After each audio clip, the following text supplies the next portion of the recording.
What's good? What's good? What's good? This your boy Trey, and y'all rocking with your favorite vets on the next First Formation Morning Sports Talk. We got plenty to talk about. We got NBA playoff action getting ready to pop off. We got basically we had great fights over the course of the weekend. A little NFL conversation action going on. Plenty to talk about. Y'all know what it is. Tune in First Formation. Let's go. Hard work, hard work, hard work, hard work, hard work, work. There you go. Forward!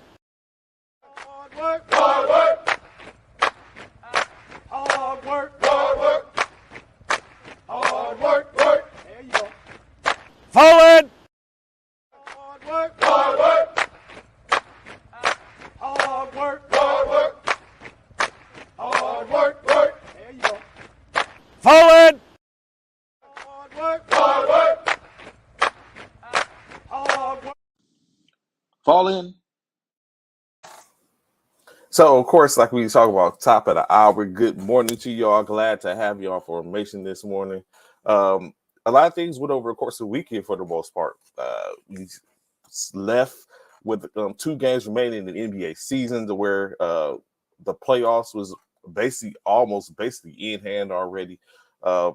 Still conversations going on, moves being made as just like the National Military Basketball Tournament, the NFL 2023 draft is upon us, same time frame, 2 weeks in Kansas City are going forward. But first, before we get into any of that, for those lovers of pugilistic sports, that combat sports, what's going on, Anthony? What's going on, brother? Glad to have you formation this morning.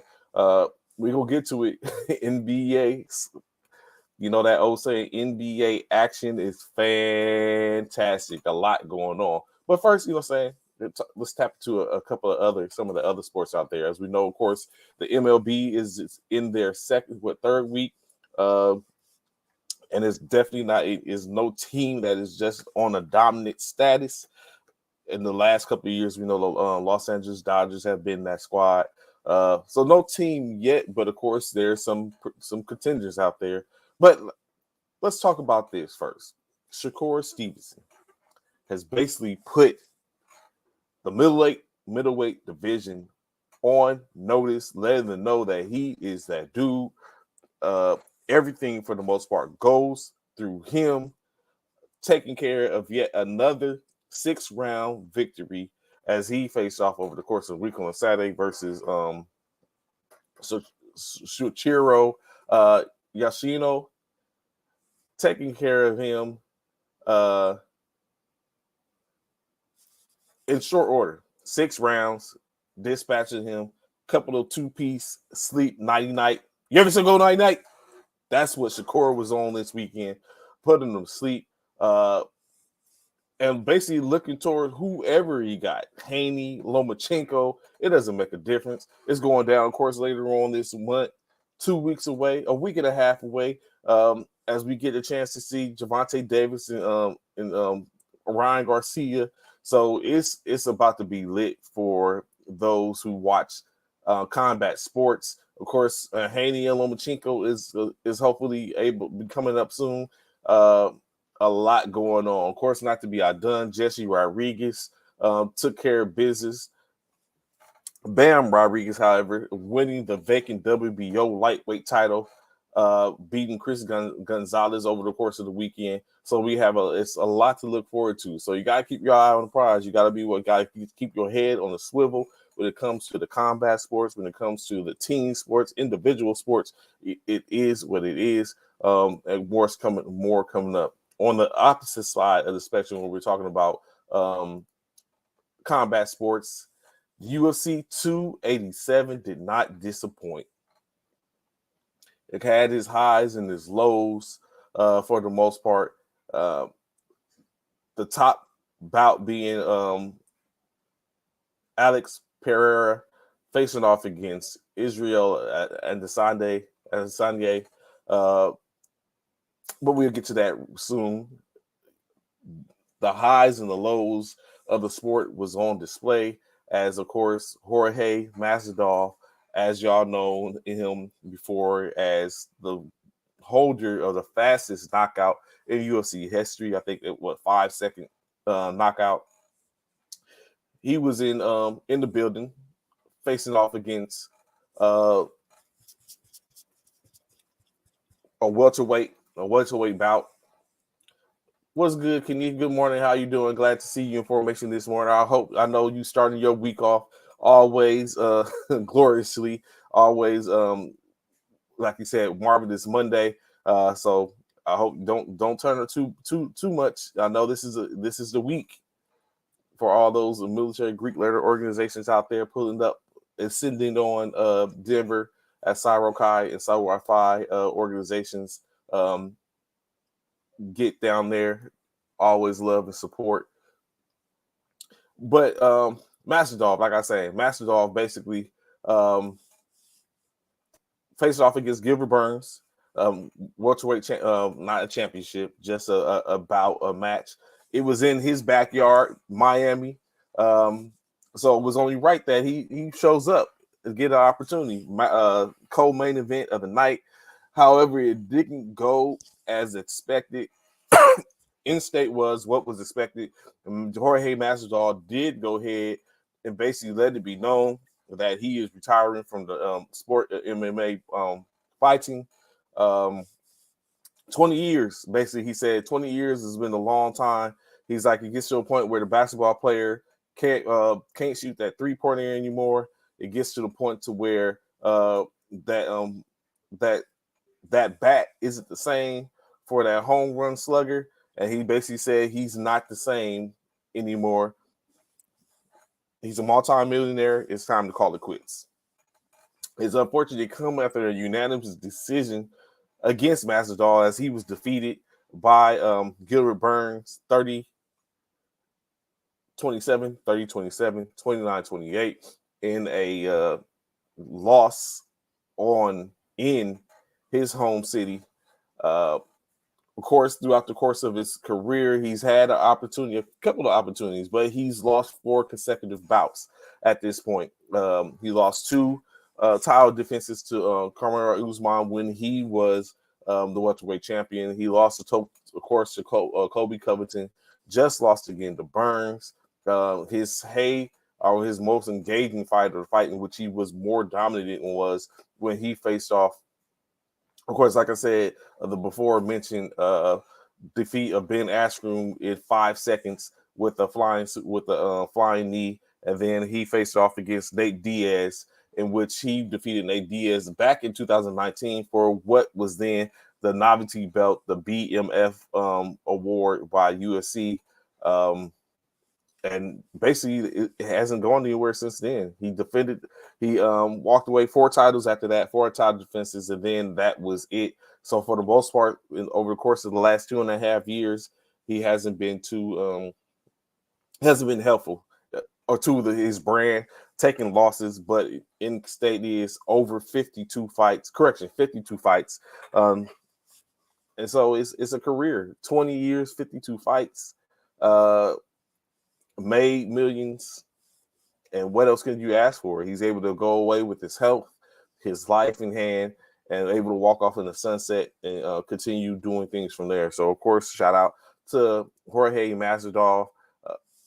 Came up in that life, Kimbo Slice. If y'all remember Kimbo Slice, them street fights back in the day, catch those YouTube joints, knocking cats out. So he goes on from there. And go on to ride off into the sunset. But, of course, the main event, we have all had this discussion on here before where we talk about why is it that the title defense from a new champion should be that against the former champion, in which we've just had it. We had it last month in UFC 286 where Usman had a second chance to win his belt. He was not victorious, losing convincingly as opposed to the first time. And then you come down, Israel Adesanya against Alex Pereira, in which maybe it was based on the fact, maybe the fight was taken based on the fact that Alex had beaten Israel 3 times. already twice in Strike Force or something like that in 2017. Since Israel Adesanya had not lost ever in his weight class except for Alex Pereira for the most part. So he was basically his kryptonite, I guess you could say. Israel Adesanya prior to Alex Pereira had won 8 title defenses, but he had the thorn in his side. Before he became a UFC champion, he sat and had been beaten. Only person to be knocked out, only time he's ever been knocked out was Alex. He's only been beaten by Alex. And not to take, because he did lose Dan Blachowicz when he tried to move up to fight in the what was that? The light heavyweight division. It didn't end well for him. He was beaten, but of course he was king of the hill down in the middleweight division.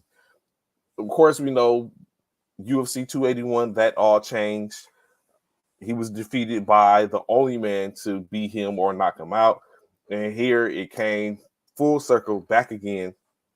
As Israel Adesanya and Alex Pereira faced off again, champion versus former champion. First title defense for Alex, opportunity to win the belt back for Israel, and the latter is what happened.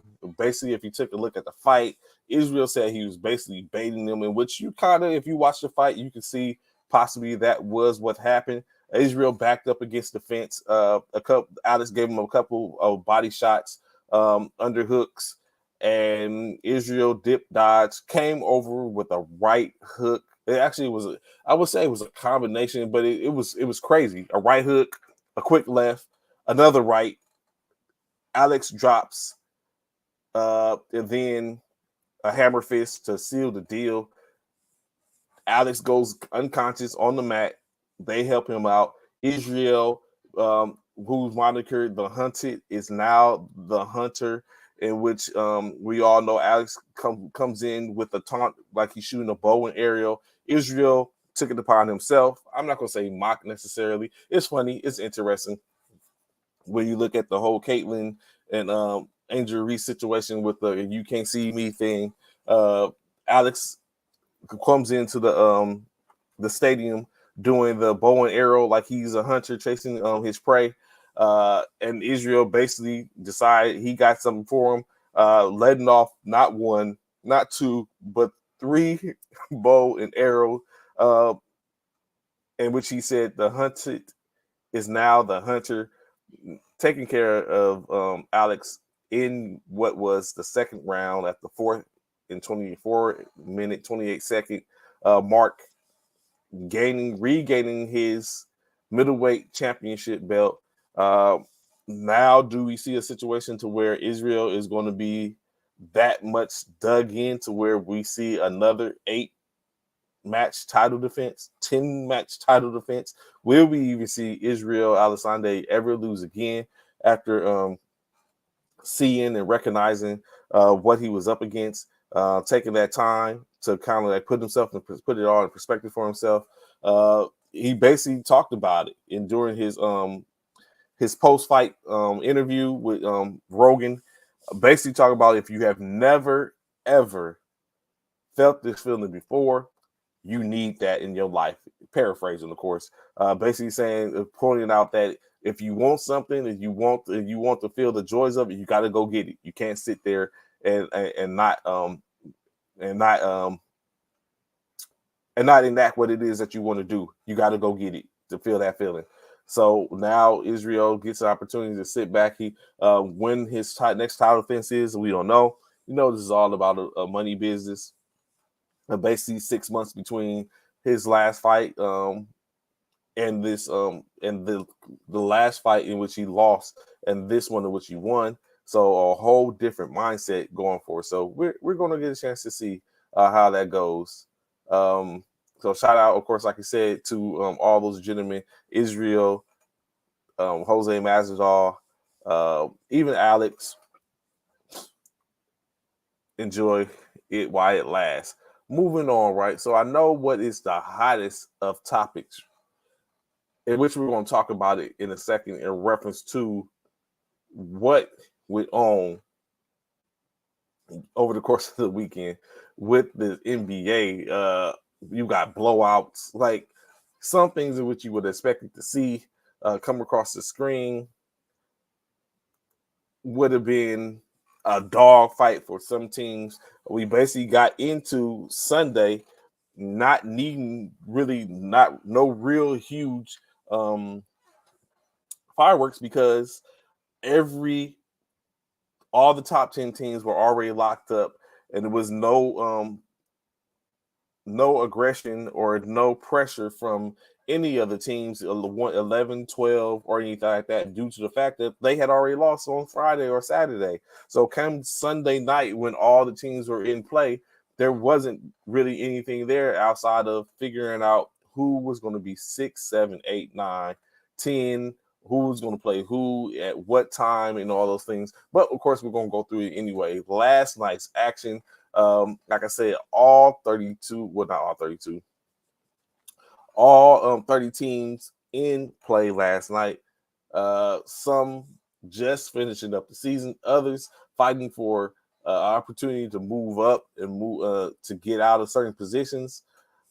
Others just basically going ahead and finish up the itinerary. Of course, the first game, the Indiana Pacers were hosted by the New York Knicks, in which the New York Knicks took it down to the wire.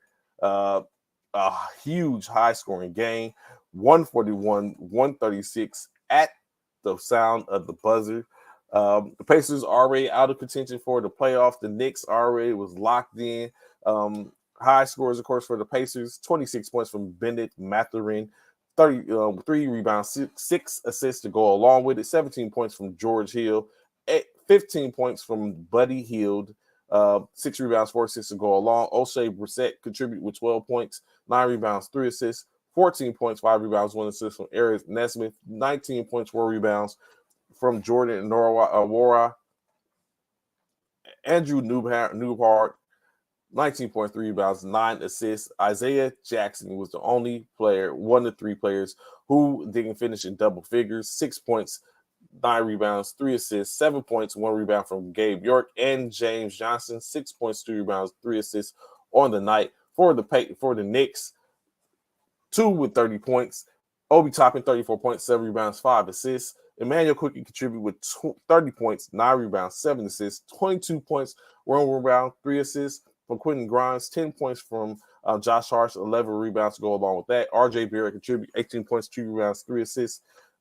Mitchell Robinson, 20-point rebound night, 9 points, 20 rebound night. 9 points and 2 assists to go along with that. 5 points from Miles McBride. Evan Fournier contributed with a rebound. And Isaiah Harrison, 8 points, 2 rebounds, 5 assists. As the New York Knicks continue to await the beginning of the playoff season, as they are seated as a 5th seed. Ain't nothing changed there. The beat goes on. The Milwaukee Bucks walk into their postseason already seated as the top overall team in the NBA and the Eastern Conference. Faced off against the Toronto Raptors last night. Toronto Raptors finishing the year with on a positive note, 541-41 on the year with the dub last night, 121-105 over the Milwaukee Bucks. As we all know, the Milwaukee Bucks are in a little disarray as they're not going in as a completely healthy team. Last night, of course, top scorer, 17 points, 1 rebound, 1 assist from Lindell Wigginton, 14 points, 3 rebounds, 1 assist from Gordon Dragic, 13 points, 4 rebounds, 6 assists from Jay Crowder. Bobby Portis contributes 16 points, 4 rebounds, 10 points apiece from Myers Leonard and Morjan Beauchamp, 12 rebounds from Miles Leonard, 6 from Beauchamp. Thanasis Antetokounmpo, 14 points, 5 rebounds, and 3 assists. 3 points from Wesley Matthews. Javon Carter, 6 points, and Joe Ingles, 2 points. As we know, currently there's a little it's up in the air. Chris Middleton goes down again with an injury, so it remains to see how he is going to be, if he's going to be available to help out this year in the playoffs. Especially having him back and getting back into the fray of things was huge. Now he's out again. Of course, Holiday sitting out as they get ready to await who they will play in the first round. As we know, they have to wait for the 7th, 8th, 9th, and 10th seed, or the basically coin to play in to conclude, in which we'll find out who they will be up against. Which we're gonna get into that in a second. Another game that wasn't basically didn't have any impact for the most part on the playoffs. The Detroit Pistons faced off against the Chicago Bulls. Chicago's just falling short of a 500 season by a game. However, they are in the play-in where they could potentially make noise. And they go walk out with a bang, taking care of business in Chicago, winning 103-81. James Wiseman, 11 points, 12 rebounds, 26 points, 8 rebounds, 7 assists for the high man on the team, and Killian Hayes, 16.3 rebounds, 3 assists from Jaden Ivey. Marvin Bagley III, 12.7 rebounds, 7.6 rebounds for Jared Rodden. Durham finishing the night, 18 rebounds, 4 points for the Bulls. Not too much. You can tell they basically was fine with what their position was already. Zach LaVine finished the night, 17 points, 3 rebounds, 2 assists. DeMar DeRozan, 16 points, 2 rebounds, 5 assists. 10 points, 3 rebounds, 1 assist from Dalen Terry. Caleb Jones, 11 points, 1 rebound, 3 assists. Andre Drummond, 8 points, 10 rebounds on the night. Nikola Vucevic, 8.7 rebounds. Alex Caruso, 2 points, 1 rebound, 2 assists. Basically, an even kill game to where just everyone got a chance to play. No one really played more than 25 minutes on the night. Everyone, the whole bench got a chance to get an opportunity to play and log a stat for the most point. As the Chicago Bulls get ready for their first round game on, I think, Tuesday or Wednesday, in which we get to it. Like, I'm not going to, we'll talk about that shortly. Cleveland Cavaliers had their last game of the regular season against the Charlotte Hornets. The Hornets taking care of business in Cleveland, winning 106-95. The Hornets 2 and 20 with 22 points apiece. Brian McGowan's, as well as Mark Williams. Mark Williams with a double-double, 22 points, 10 rebounds. Bryce McGowan's, 22 points, 4 rebounds, 4 assists. 18 points, 8 rebounds, 6 assists from Theo Madelon. 12 points, 2 rebounds from James Bouknight. 16 points, 7 rebounds from Michael 11 points, 8 rebounds, 1 assist from Nick Richards. Kobe Simmons contributed with 2 rebounds, 3 assists. J.T. Thor, 5 rebounds, 6 assists, 5.6 rebounds, 3 assists on the night. For the Cleveland Cavaliers, basically the same thing. Everyone got a chance to play. Wasn't too worried about the outcome. High score, 17 points, 4 rebounds, 1 assist from Sam Merrill, 13 points from Raul Neto, 10 points, 3 rebounds, 2 assists from Robin Lopez, 9 points, 3 rebounds, 1 assist, Evan Wade. Even Mobley contributed 6 points, 5 rebounds in 12 minutes to play. Jared Allen, 4.6 rebounds, 1 assist in 12 minutes to play. Ricky Rubio, 6 points, 5 rebounds, 7 assists. C.D. Osman, 4 points, 2 rebounds, 2 assists. In state, the Charlotte Hornets outscored the Cleveland Cavaliers by 11 points, giving the Charlotte Hornets their 27th year win on the year. But it's another year where they got to sit back and wait and watch, go through the lottery and see how they continue to better build their squad going forth. Of course, to be said, I backtrack a little bit. The Detroit Pistons and coach Dwayne Casey decide to go their separate ways. Correction. Casey steps down as the head coach and with the plans of moving into the front office, to where we know now the Detroit Pistons will be searching for a new course at the beginning for it to lead their young core this coming forth. Dwayne Casey did state that he thought the Pistons were trending in the right direction.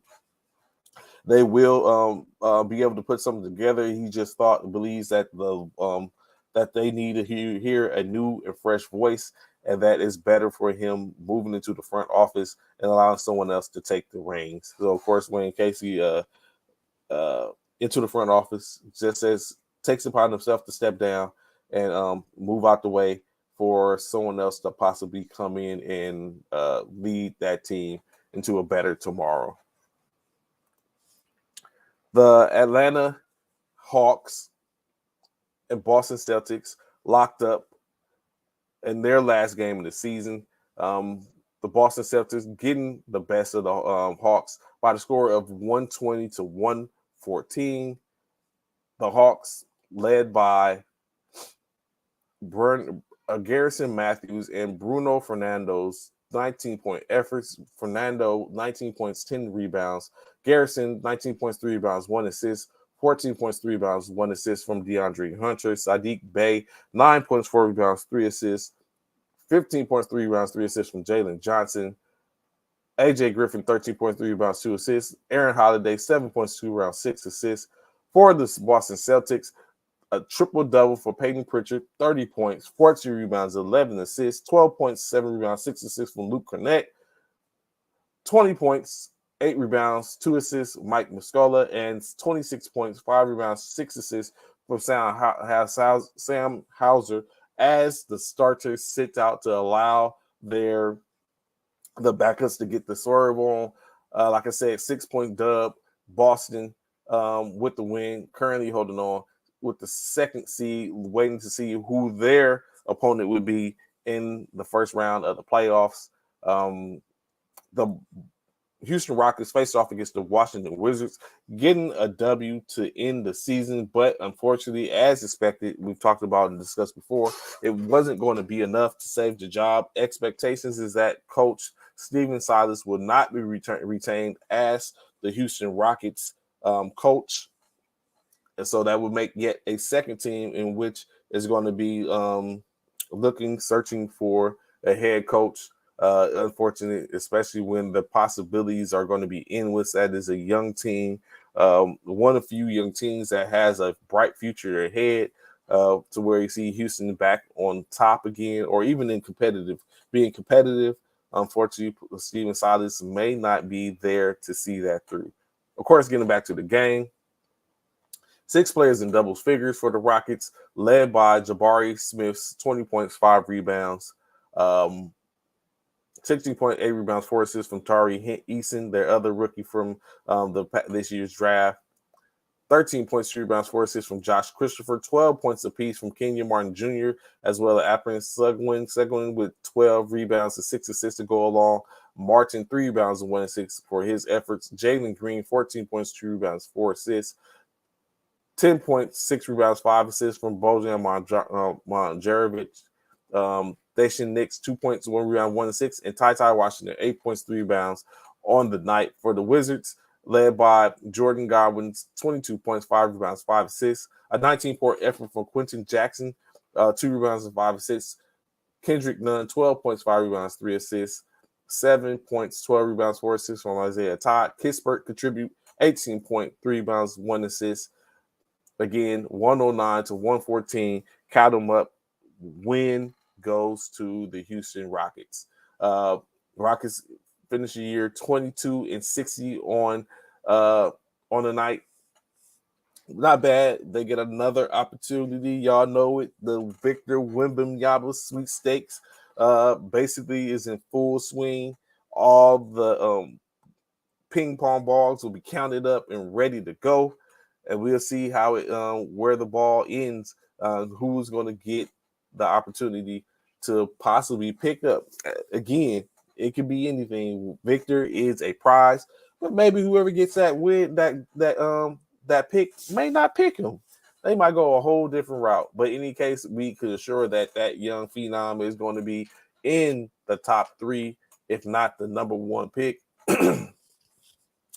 So we'll see how that goes.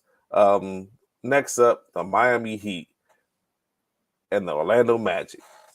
opportunity to finish the game in their home states. One of the two will continue on to play. The other one of the two will go have a seat. Good morning, Jackie. What's going on? Glad to have your information this morning. I hope y'all enjoyed y'all week, y'all weekend. Orlando Magic finishes the season 34-48, just outside of the play-in. Unfortunately, they didn't have enough down the end of the stretch. But on their way out the door, they was led by Kevon Harris's 22 points, 8 rebounds, 2 assists. Caleb Houston contributed 21 points, 1 assist, 10 points, 4 rebounds, 3 assists from Franz Wagner. Jalen Suggs, Bo, 8 points apiece. Bo, 6 rebounds, 5 assists. Suggs, 8 points, 7 rebounds, 2 assists. Markelle Fultz, 7 points, 1 rebound, 2 assists. 8 points, 3 assists from Michael Carter Williams. Admiral Schofield, 8 points, 1 rebound, 4 assists. Chuma Okeke, 14 points, 4 rebounds, 5 assists. But it wasn't enough. In their last game of the season, up against the Miami Heat, a team led by 20-year veteran Udonis Haslem, finishing the night 24 points, 3 rebounds in 25 minutes of play, turning back the hands of time. Udonis Haslem, showing them how it goes down. Basically contributing and saying it all comes down to going one-on-ones with the young talent on his own team, which basically he said he given the opportunity, needed the opportunity, he was there to compete. Although that was his last game in the regular season, there's still a possibility for him to become a champion. 20 points, 2 rebounds, 4 assists from Duncan Robinson, 14.7 rebounds from Yurseven, 19 points, 2 rebounds, 8 assists from Victor Oladipo, 18 points, 5 rebounds, 1 assist from Jamal Cain. Max Strus, 1 rebound, 2 assists. Bam Adebayo, 4 points, 3 rebounds, 1 assist. Tyler Hero, 4 points, 1 rebound, 3 assists. And Gabe Vincent, 2 points, 1 rebound, all getting limited minutes to allow the bench to do all the work and damage. The Miami Heat gets the 44th win of the season with a 123-110 victory over the Orlando Magic for the last game of the season. Definitely a thing to see when you see Udonis Haslem, as we know, 3-time. He already has 3 rings. Opportunity to earn a 4th. We are probably not going to see him anymore for the team, but he did get an opportunity to go out with a bang. It's not the norm for players to finish where they started. Udonis Haslem, 20 years in the game. We've seen that from players like Kobe Bryant, Dirk Nowitzki, which they got an opportunity to play their whole career at the place in which drafted them, well, where they started, because Kobe Bryant was initially drafted by the Charlotte Hornets. But in case, it ends up that way for Udonis Haslem, and he calls it a career. Excuse me, just 7 more games to talk about. This game was a trip, right? I don't know if y'all caught it or was able to see it. If you watch Sports Center, able to catch it to where a little jostling, tussling going on. Is there more? So Paolo Banchero is probably most likely going to walk away with the Rookie of the Year, of course, Leslie. But let's keep it in perspective. The top player from their draft, he was the top player from the draft. The other person that was supposedly going to be the contender with him did not play. So let's keep it in perspective. But Paolo Banchero did end up becoming, he probably is most likely going to be the Rookie of the Year.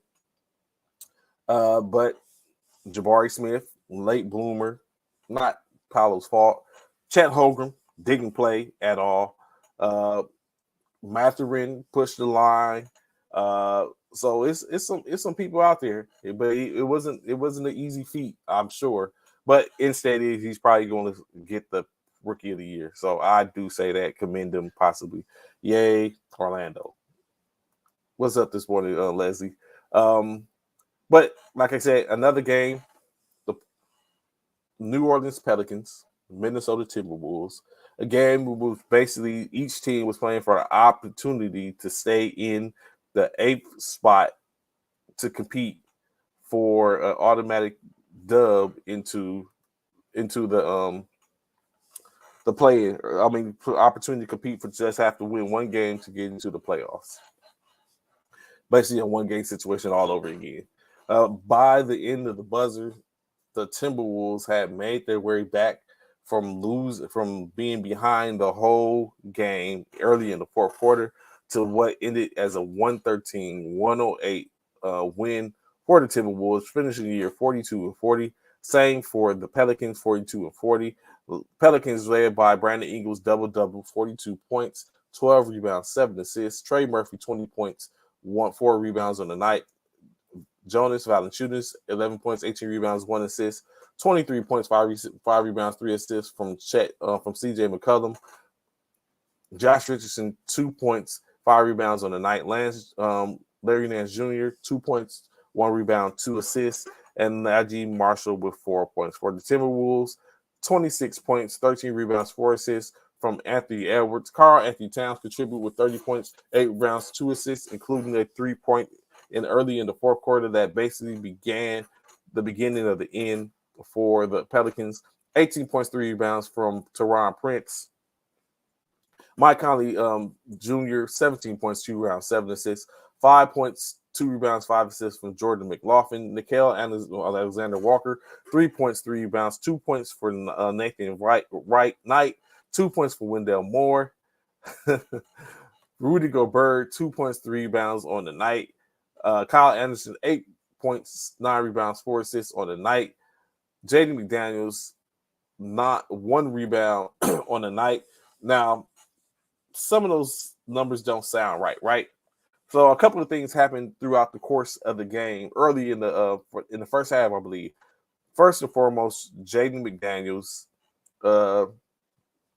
suffered a season-ending injury as he picked up his second foul, went into the tunnel, and while he was in the tumble, he proceeded to punch the wall. Of course, after punching the wall, he grasped his hand. X-rays ensued, in which it was found that he fractured his right hand, which put him out for the beginning of the rest of the season, that being the playoffs. So Jaden McDaniels, their diaper dandy, as Coach Vitale would call it, or their hot school, their phenom freshman, not freshman phenom, their young phenom, out for the rest of the playoffs with a broken hand. The other part of that, Rudy Gobert and Kyle Anderson, during a huddle in the second quarter, word amongst friends, let's say that, or teammates, in which Rudy Gobert and Kyle Anderson had a conversation. What was stated, what is reported allegedly, is that Kyle Anderson told Rudy Gobert to block something, to get some blocks. Gobert responded back with, "You need to get some rebounds," in which Kyle Anderson responded back with a expletive "F you" or "shut up, B," talking to another man, calling him the definition of a female dog, in which Rudy Gobert basically took it upon himself to step forward and swung on his teammate, punching him in the chest.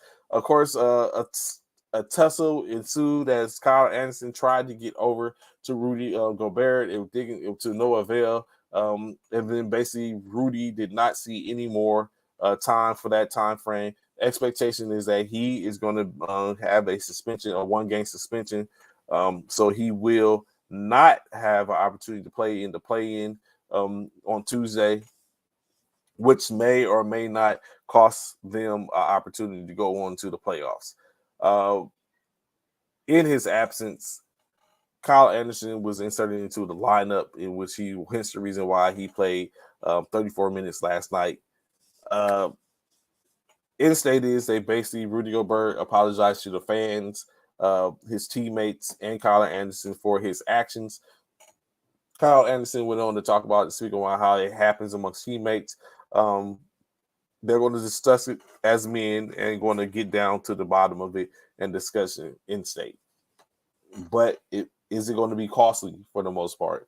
They're technically in the AFC as they defeated the Pelicans, which gave them the opportunity to switch roles. So now that puts them in a position to where they can lose their first game of the play-in, and still have an opportunity to get in as an 8 seed.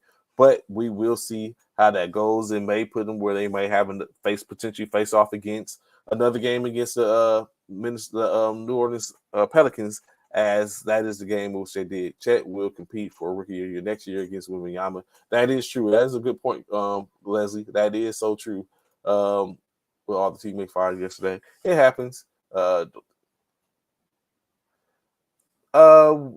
think it still remains to be seen. I keep on the fact of the Rudy Gobert trade was supposed to be coupled with the fact that Karl Anthony Towns was expected to be there. They lost Karl Anthony Towns early in the season, in which that pair up didn't happen. He's been back. Of course, Rudy's been out, so you haven't really had an opportunity to see what that would have looked like. Now, if they get into the playoffs, we might get an opportunity to see a little more, depending on how they use them as a twin tower combo. And so we don't know, but it remains to be seen. It might take a while. It might be. We might not see it till next year for the most part. So I wouldn't say yet that it was a complete bust or it wasn't worth it. I just think it's going to take a little time to see that, especially when neither one of them have played together that much. Continue on. Last night, we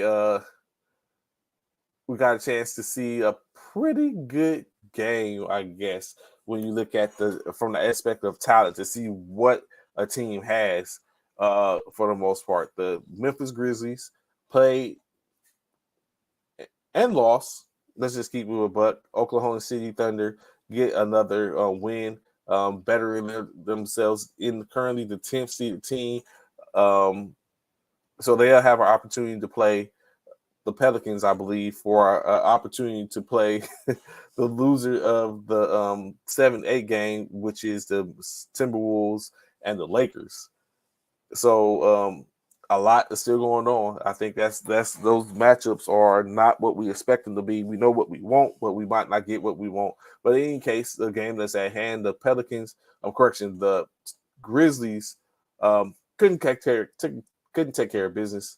The falling to the Oklahoma City Thunder by the score of 115-100.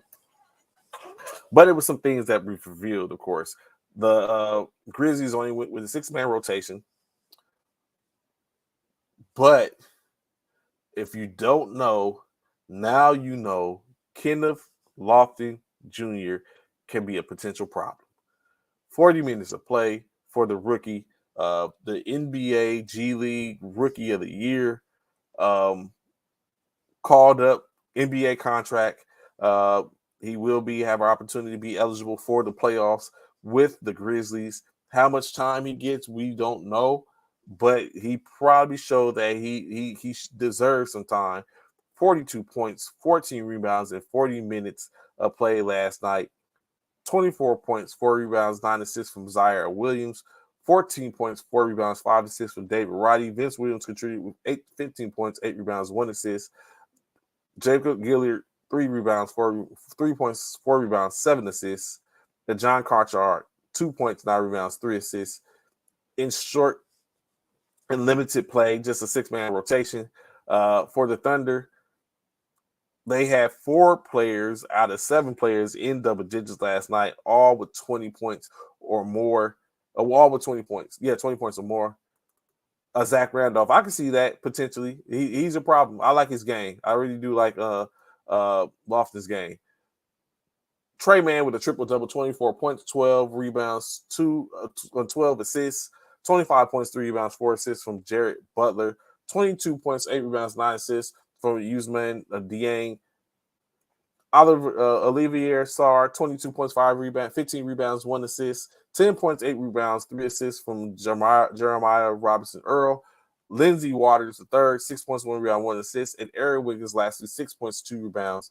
As the OKC Thunder get their 40th win on the season, 40-42 at the end of the season with a 115-100 win. Like I said, with that wins, they basically get an opportunity to face off versus the New Orleans Pelicans in New Orleans on Wednesday for an opportunity to play Thursday versus the loser of the Tuesday game with the Los Angeles Lakers and the Minnesota Timberwolves. So still an opportunity for them to get some more ball in.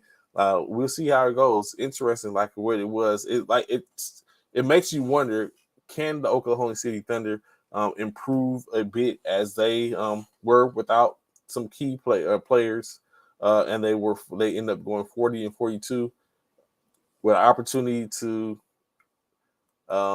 get Chet Holmgren back next year. They're of course going to miss out possibly on the Victor Wembanyama sweepstakes, but we'll see. Well, no, they might not. It's a possibility.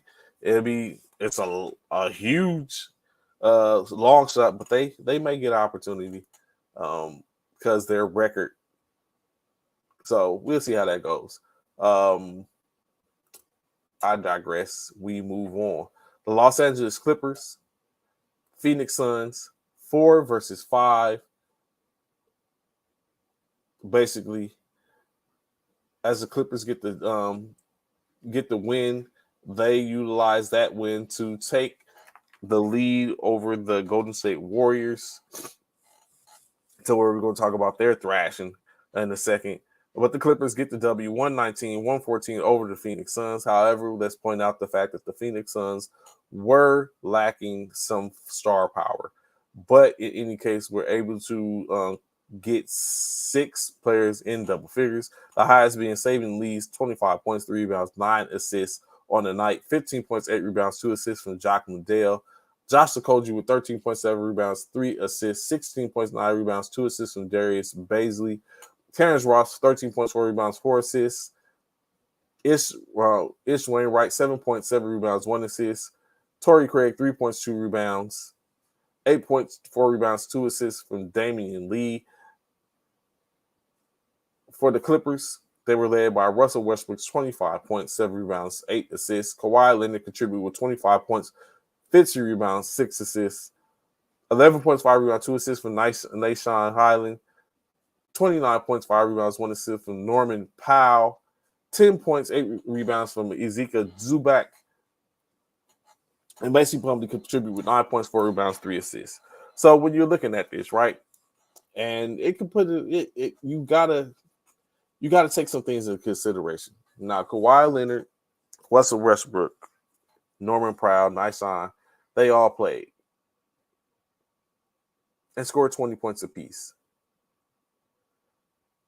But they played against the reserves for the Phoenix Suns, to where we didn't see Kevin Durant, you didn't see Devin Booker, you didn't see Chris Paul, you didn't see DeAndre Ayton, and they struggled and only were able to put together a 15-point game, a 5-point win over the Phoenix Suns. And it's not like Kawhi and Westbrook and them played a minimum minutes. Kawhi played 36 minutes. Westbrook played 40 minutes. Norman Powell, 32 minutes. 32 minutes from 20 minutes from Aaron Gordon. Like they're starters. They played. And they had problems with a Phoenix team. I don't know if this is a sign of things yet to come, because this is going to be their first round opponent. They're locked in 5 versus 4.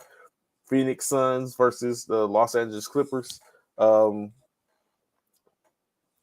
series. For 7 games, will the Los Angeles Clippers be able to contend with the Phoenix Suns? after showing that they struggled with their backups.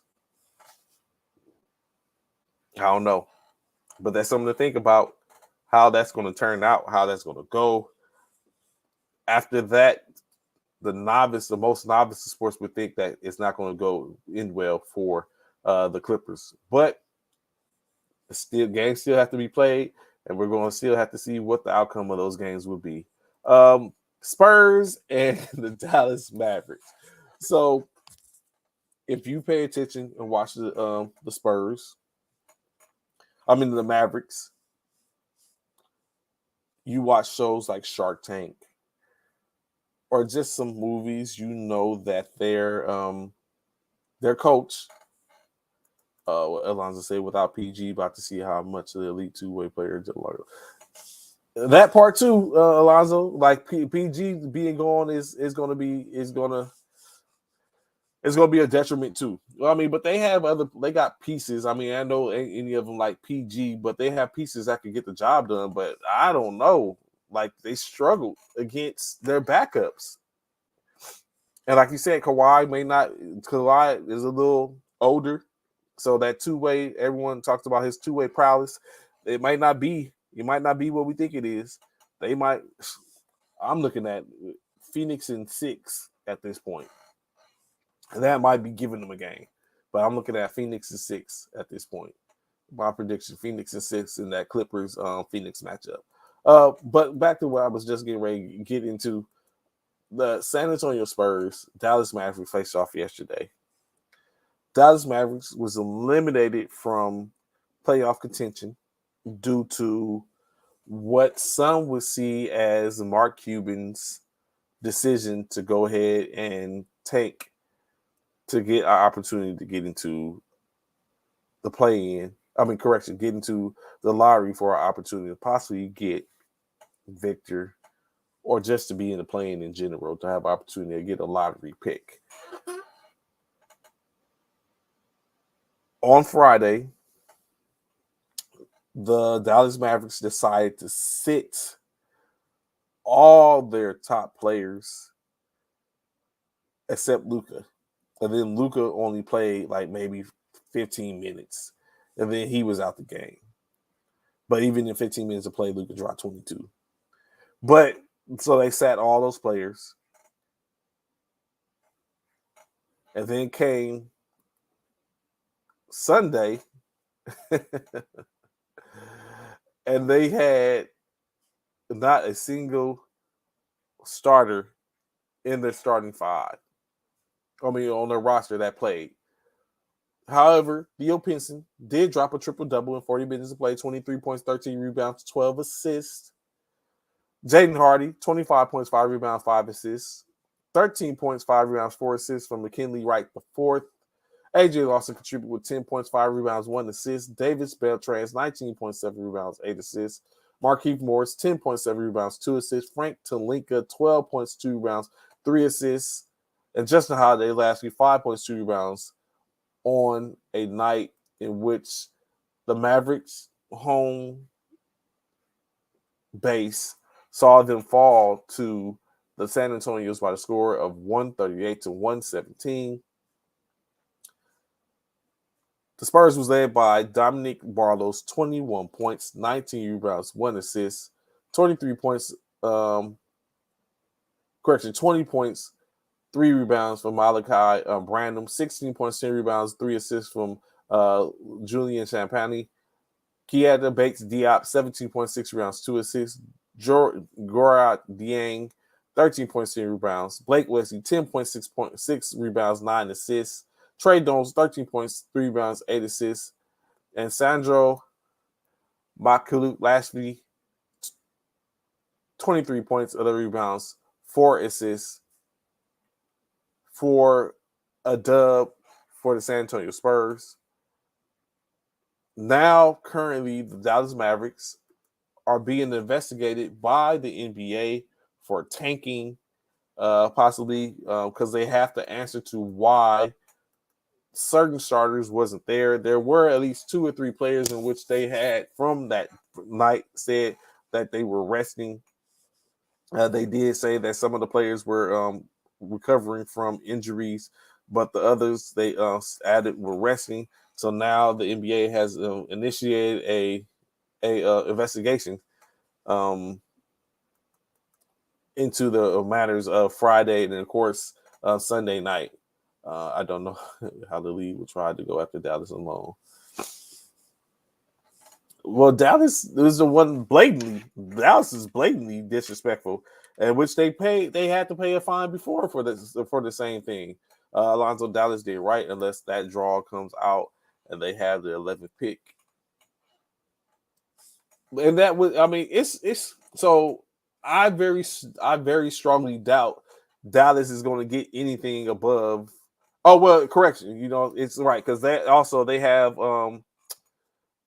like Alonzo was talking about, Dallas owes a tip, a higher pick. They owe a higher pick. I think it's top 10 protected to the New York Knicks because of the Kiss at Porzingis trade. So if they get if they don't have to play that and it just goes on to the next year. So that is some of the things in which they talk about. Of course, they picking up 2 losses gives them more of an opportunity to get above that. So I don't know, man. It's I mean, the league has their thoughts that Dallas was basically doing some erroneous stuff, trying to get an opportunity to keep them in the top 10, so that way they don't have to convey their first round pick to the New York Knicks for this year. So maybe, like you said, some teams did probably rest Alonzo and Leslie, but those teams also, like yesterday they rested, but they ain't rest the day before, or they had their players play, or some of them had legit issues and problems. So it remains to be seen. We all know there's a strategy to a lot of things, and that strategy that was put forth, it just be one of those things where I guess you look at like Mark Cuban could be a bit eccentric in sometimes, or he's just very boisterous, or he tends to do what he wants to do when he wants to do it, how he wants to do it. Jason Kidd, basically, in my opinion, is like, I'm not going to fall on the sword for nobody. And he basically said it came from the top to rest certain players or not play certain players. And I guess the office and the GM went and did what they got to do and put it out there. But they did have some players resting. Let's take in consideration when you sit up and say that we resting JaVale McGee or other players. That's just what it is. So, but we'll see out the outcome. Most likely, there's going to be a fine. That is, I think, definitely without doubt, there's no way they're going to get out of this one. They're going to definitely have to pay a fine. It might be a situation where they have to give up a pick as well or convey a pick. So we'll see. We'll see how it all plays out. But Dallas ends the season 38-44 after such high promise, high regard. Basically going, what was that, 15? I mean, 4-16 with Kyrie Irving and Luka Doncic. That's like, will Kyrie Irving be back next year? Luka already said this is where he wants to be at. He wants to stay in Dallas. So Luka would like to be in Dallas. But what is up with 1 second, hold on.